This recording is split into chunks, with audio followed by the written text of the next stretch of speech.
So here it is, the E46 electric power steering swap. I've got the Volvo pump in here, and it kind of mounts to all your factory things. Your factory line, everything can be bent up like I did. But yeah, it's pretty cool. Works nice too. All right, so I'm out here at the Dawson's Parts Cars, getting some power steering parts as I'm putting the Volvo power steering pump into my E46. It's a 2001 325i. And yeah, as you can see, there's no motor or anything, but we're looking to get the wires for the power steering lines, or the pump. That way we can run it in ours. It takes like a special 6-gauge wire, so we're gonna get that out of here. I cut it, but I already kind of cut it too short, so I'm gonna get some more wire. But yeah. What I got with the power steering hooked up with no power steering controller, so only 60% power steering. But yeah, it felt pretty good, but I kind of wanted a little bit more.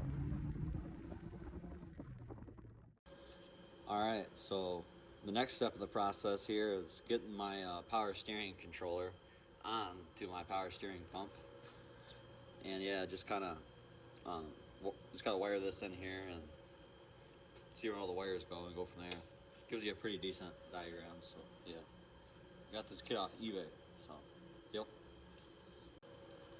So now we go ahead and strip the wires for the controller that gives you the knob control over the power steering pump.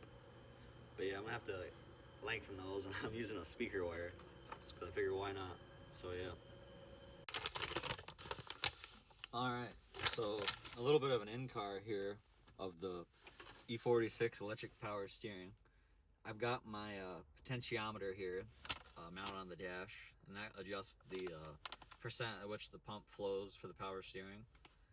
I currently like set it to like 100, kind of, just because we've been like kind of aggressively driving it, but usually I kind of cruise around 60 or 80. But yeah, it's pretty cool.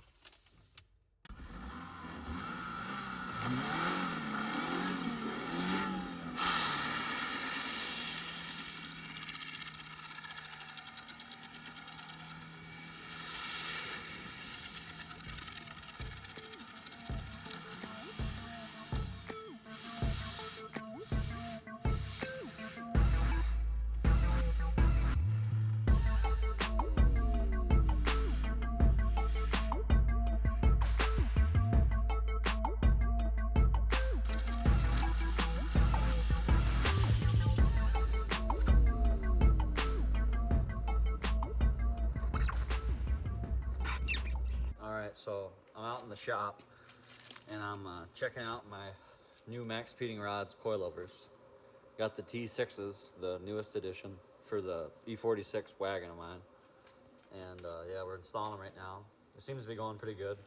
I'm gonna stick with like kind of like the closer to stock, like how they send them to you, because I don't want to go too low in the front right now. So yeah. Here's a little closer look at the full kit. Here's the springs for the rear and the shocks. And here's the front coilover. Yeah, the quality looks pretty good on them and everything. The finish and everything is nice. So yeah, let's see how it goes. All right, so the big reveal. I lowered the front a couple more inches, 2 to be exact. And yeah, it should be sitting a lot better.